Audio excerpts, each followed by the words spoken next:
Eu estou lendo o livro Honoré de Balzac, chama-se A Mulher de 30 Anos, e relembrando, este livro tem uma importância bastante grande, prova disso que nós, pelo menos até pouco tempo, usávamos a expressão de mulher balzaquiana, nos referindo a mulheres de 30 anos, de mulher madura já. Então a gente fala, pelo menos falava, e isso era até meio jocoso, né? De mulher balzaquiana. Então, continuando, esse é o terceiro audiobook, o audiolivro. Estou manuseando aqui em minhas mãos, eu estou com o livro físico, A Mulher de 30 Anos, Honoré de Balzac, editora Edibolso, tradução de Casimiro Fernandes e Wilson Lousada. A quem ficam os direitos? Aí. Vamos lá então, tomara que fique boa a gravação. Estou fazendo ao vivo e vou deixar aí. Então vamos lá. Agora eu vou começar uma parte que, digamos, você está escutando o livro, né, o papel, as páginas. Eu estou na primeira parte, no título Primeiros Erros. Já li o subtítulo A Jovem. Agora vou ler o subtítulo A Mulher. Vamos lá então. Nos primeiros dias do mês de março de 1814, então aqui já temos uma data para localizar aqui. Nos primeiros dias do mês de março de 1814, pouco menos de um ano após essa parada do imperador, uma carruagem rolava pela estrada de Amboise a Tours. Então, um ano antes dessa parada do imperador, que eu li e que vi com vocês nos dois primeiros áudios, então, um ano antes, uma carruagem rolava por uma estrada que liga Amboise a Tours. Deixando o cimo verde das nogueiras sob as quais se ocultava a posta da Frillière, o carro foi arrastado com tal rapidez que, num instante, chegou à ponte construída sobre o Cise, na embocadura desse rio com o Loire, e aí parou. Um tirante acabava de partir-se ao movimento impetuoso que, por ordem do senhor, um jovem postilhão imprimira a 4 dos mais vigorosos cavalos da muda. Assim, por efeito, as duas pessoas que se encontravam na carruagem tiveram ocasião de contemplar, ao despertar, um dos mais belos lugares que possam apresentar as sedutoras margens do Loire. À direita, o viajante abraça com o olhar todas as sinuosidades do Cise, que se arrasta como uma serpente prateada pela grama das planícies a que os primeiros sinais da primavera davam então as cores da esmeralda. À esquerda, o Loire aparece em toda a sua magnificência. As numerosas facetas de algumas redes estendidas, produzidas pela brisa matinal um pouco fria, refletiam as cintilações do sol sobre os vastos lençóis de água que desdobra esse majestoso rio. Aqui e ali as ilhas verdejantes sucediam-se na extensão das águas como engastes de um colar. Do outro lado do rio, os mais belos campos da Touraine desenrolavam seus tesouros a perder de vista. No horizonte, A vista só encontra limites nas colinas do Cher, cujos cimos desenhavam nesse momento linhas luminosas no azul transparente do céu.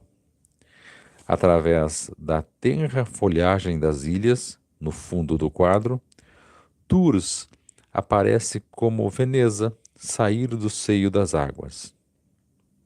Aliás, Tours parece, como Veneza, sair do seio das águas.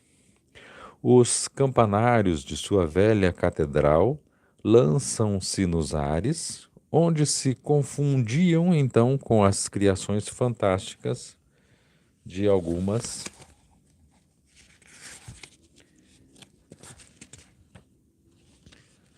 nuvens esbranquiçadas. Além da ponte onde o carro se detivera, o viajante percebia, diante de si, ao longo do Loire até Tours, uma cadeia de rochedos que, por uma fantasia da natureza, parecia ter sido colocada para encaixar o rio, cujas ondas minam incessantemente a pedra, espetáculo que sempre espanta o viajante. A aldeia de Vouvray encontra-se como que aninhada nas gargantas e desabamentos dessas rochas que começam a descrever um cotovelo diante da ponte do Cise.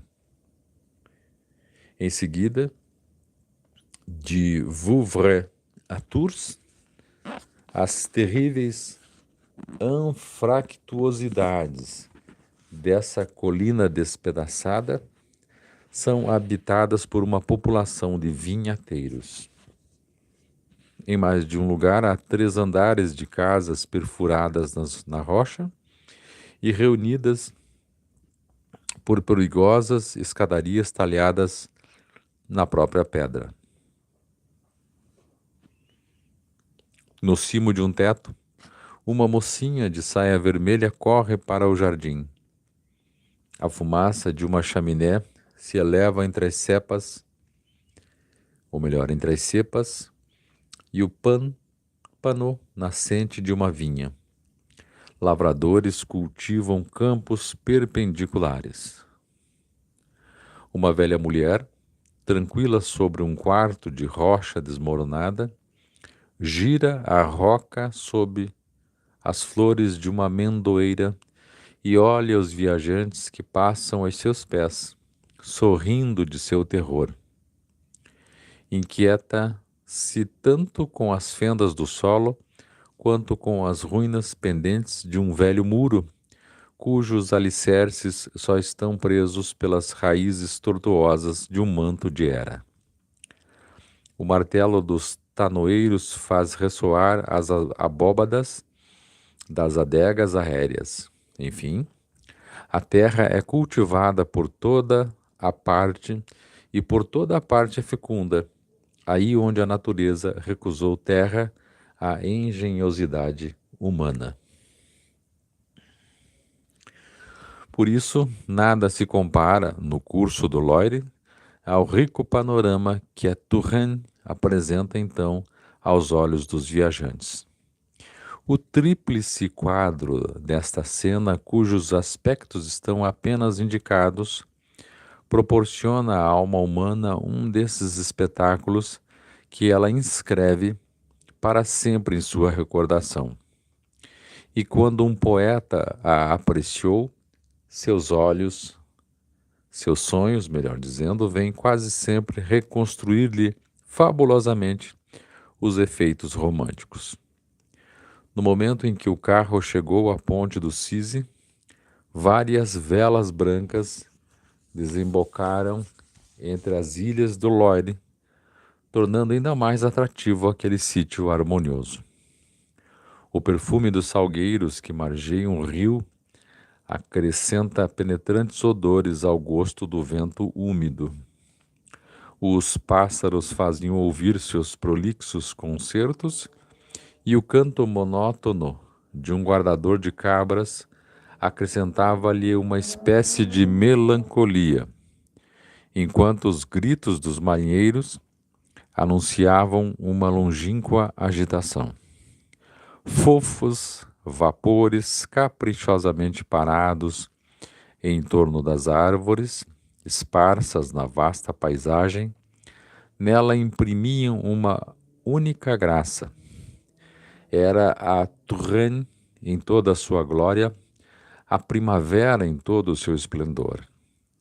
Essa parte da França, a única que os exércitos estrangeiros não deviam perturbar, era nesse momento a única tranquila e dir-se-ia que desafiava a invasão. Uma cabeça coberta por um boné de polícia mostrou-se fora da carruagem logo que ela parou. Então até aqui você nota que o autor descreve o lugar, as belezas e a delícia de se estar ali. Veja que descrição bastante minuciosa, né?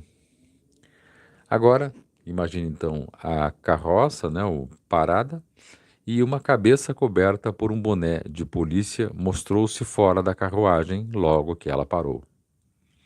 Em breve, um militar impaciente abriu a portinhola e saltou na estrada para discutir com o postilhão.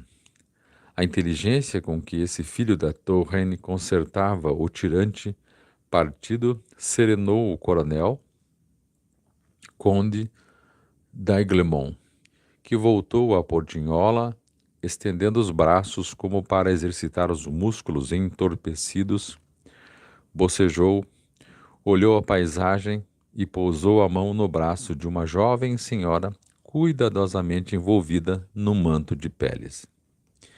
Veja que aqui este fato está acontecendo um ano antes daquele desfile militar que você viu na leitura primeira e também na leitura segunda, onde naquele desfile apareceu o Napoleão Bonaparte. Aqui, um ano antes, essa carroça ia em direção a um determinado lugar quando ela se detém num, digamos assim, o que eu entendi aqui, numa ponte que estava sendo consertada. Dentro dessa carruagem desceu este sujeito que viria a ser o namorado da Júlia, não é? Que a gente já viu no 1 e no 2 aqui que eu já li. Desceu, foi lá dar uma olhada a ver o que estava acontecendo com o postilhão, que é provavelmente a pessoa que estava trabalhando lá. Bom, e ele disse: "Vamos, Júlia", disse ele em voz rouca, "desperta para examinar a região. É magnífica." Júlia deitou a cabeça fora da carruagem. Um gorro de Marta cobria-lhe os cabelos e as pregas dos mantos de peles no qual estava envolvida disfarçavam tão bem as suas formas que dela só se via o rosto. Júlia d'Aiglemont já não se parecia com a moça que outrora corria com alegria e felicidade à parada das Tulherias. Seu rosto, sempre delicado, não mais possuía as cores rosadas que antigamente lhe davam um brilho tão rico.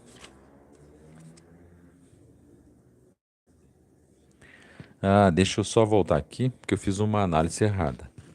Esses fatos que eu estou lendo agora aconteceram mais ou menos um ano após aquela parada do imperador.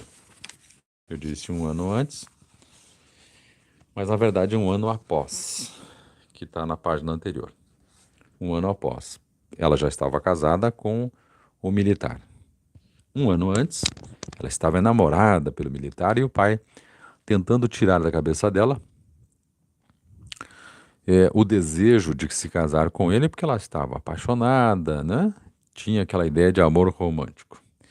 Então, um ano depois, estão eles aqui. Seu rosto, referindo-se a Júlia, sempre delicado, não mais possuía as cores rosadas que antigamente lhe davam um brilho tão rico. Os tufos negros dos cabelos despenteados pela umidade da noite, realçavam a alvura do rosto, cuja vivacidade parecia entorpecida. Entretanto, os olhos brilhavam com um fulgor sobrenatural, mas por baixo das pálpebras algumas linhas roxas desenhavam-se nas faces cansadas. Examinou com um olhar indiferente os campos do Cher, o Loire e suas ilhas, Tours e os longos rochedos de Vouvray. Depois, sem querer olhar o encantador vale do Cise, atirou-se prontamente no fundo da carruagem e disse, com voz que ao ar livre parecia de extrema fraqueza: "Oh, é admirável! Como você vê, triunfara o pai para a desgraça sua." Essa expressão triunfara o pai para a desgraça sua, porque o pai havia dito a ela: você vai se casar e realmente o seu marido vai se mostrar. Não é esse sujeito que você imagina ser. Júlia, não gostarias de viver aqui? Oh, aí ou em outro lugar, disse ela com indiferença. Estás doente? Perguntou-lhe o coronel d'Aiglemont. Não, não sinto nada, respondeu a jovem senhora com vivacidade momentânea. Contemplou o marido sorrindo e acrescentou: tenho vontade de dormir. O galope de um cavalo fez-se ouvir repentinamente. Victor d'Aiglemont largou a mão da esposa e volveu a cabeça para o cotovelo que a estrada fazia nesse lugar. No momento em que Júlia não foi mais vista pelo coronel, a expressão de alegria que ela quisera dar ao rosto pálido desapareceu por completo. Não experimentando o desejo de rever a paisagem, nem a curiosidade de saber quem era o cavaleiro cujo corcel galopava com tanta fúria, acomodou-se novamente no canto da carruagem e seu olhar se fixou na garupa dos cavalos, sem trair qualquer espécie de sentimento. Teve um ar tão estúpido quanto pôde sê-lo o de um camponês bretão ouvindo o sermão do cura. Um jovem, montado num cavalo de grande valor, saiu de repente de um bosque de álamos e espinheiros floridos. É o inglês, disse o coronel. Oh, por Deus, sim, meu general, replicou o postilhão. Ele é da raça dos que querem, segundo dizem, comer a França.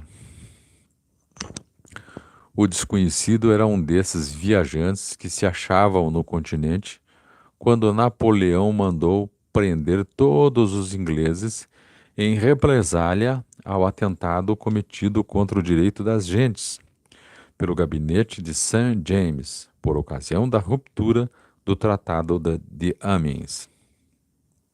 Aqui uma explicação. Em relação ao Tratado de Amiens, diz o seguinte: Gabinete de St. James, nome que se costumava dar ao gabinete inglês por se realizarem suas reuniões no Palácio St. James, morada dos reis da Inglaterra. O Tratado de Amiens foi concluído entre a Inglaterra e Napoleão em 27 de março de 1802, acerca das possessões da Inglaterra, França, Espanha e Holanda. Então vamos lá. Submetidos ao capricho do poder imperial, nem todos esses prisioneiros ficaram nas residências onde se encontravam, nem naquelas que tiveram primeiramente liberdade de escolher. A maior parte daqueles que habitavam nesse momento a Touraine vieram transferidos de vários pontos do império onde sua permanência parecera comprometer os interesses da política continental.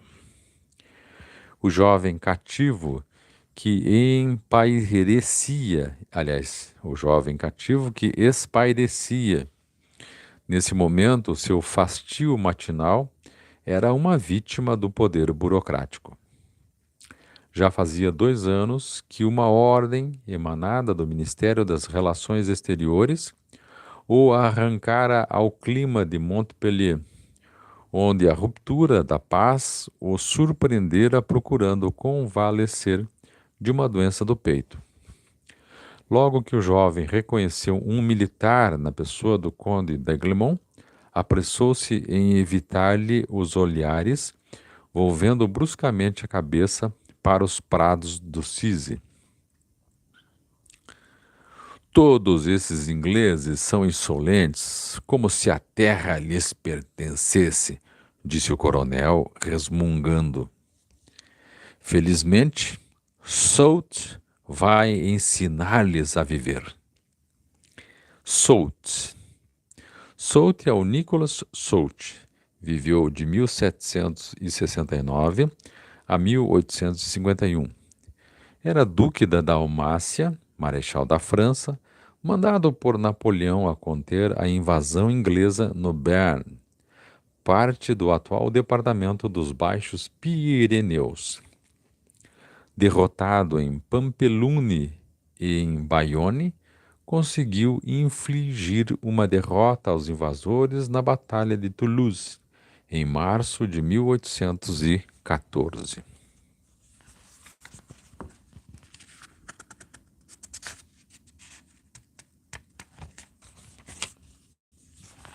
Vamos lá.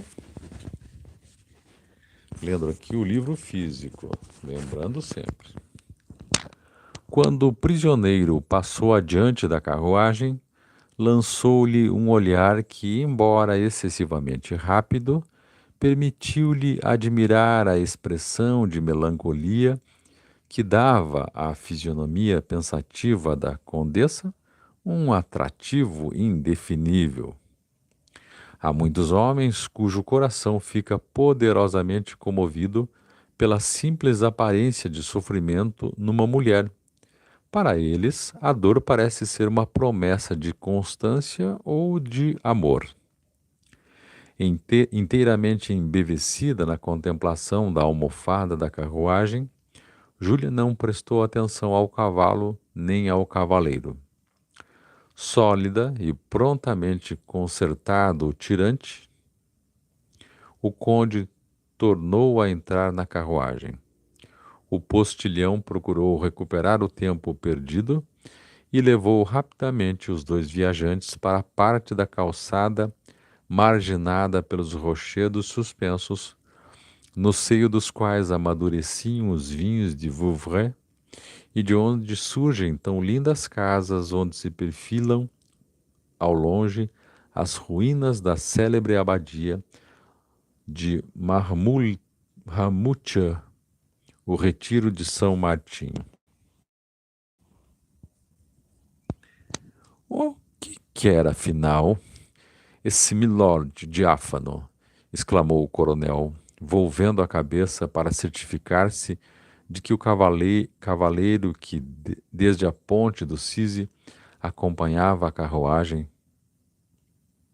era o jovem inglês.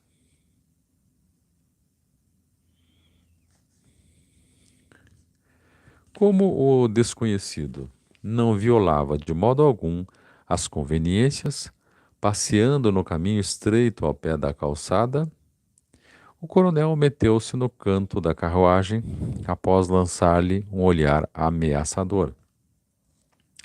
Mas não pôde, apesar de sua involuntária inimizade, deixar de admirar a beleza do cavalo e a elegância do cavalheiro. O homem tinha um desses semblantes britânicos cuja cor é tão fina, a cútis tão macia e branca que se fica às vezes pensando que pertencem ao corpo delicado de uma moça. Era loiro, esbelto e alto. O traje tinha esse requinte de cuidado e asseio que caracteriza os fidalgos da grave Inglaterra. Dir-se-ia que ele corava mais por pudor do que por prazer ao aspecto da condessa. Uma única vez, Júlia ergueu os olhos para o estrangeiro, mas foi obrigada a isso pelo marido, que queria fazê-la admirar as pernas de um cavalo puro sangue. Os olhos de Júlia encontraram então os do tímido inglês. Desse momento em diante, o fidalgo, em vez de seguir de perto a carruagem, acompanhou-a a alguns passos de distância. A condessa mal olhou para o desconhecido, sem se interessar pelas perfeições humanas e equinas que lhe eram assinaladas, atirou-se para o fundo da carruagem após ter feito um leve movimento com as sobrancelhas em sinal de aprovação do marido. O coronel tornou a adormecer e os dois esposos chegaram a Tours sem trocar uma única palavra e sem que as maravilhosas paisagens do cenário variado em que viajavam atraíssem uma só vez a atenção de Júlia.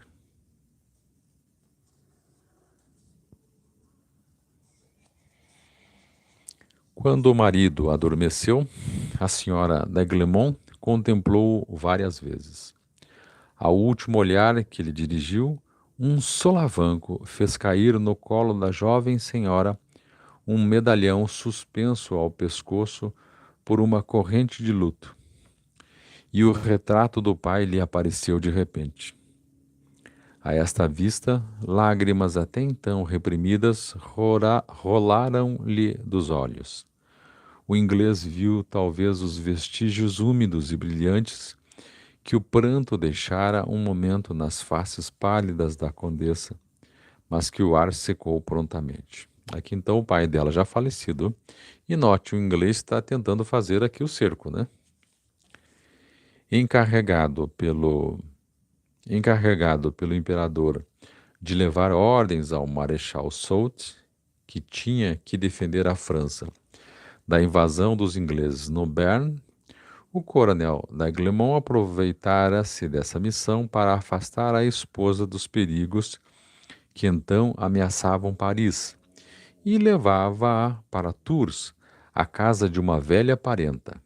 Muito breve, a carruagem rodou nas ruas de Tours, na ponte, na rua principal, e deteve-se diante do velho palacete, onde morava a ex-condessa de Listomère-Landon.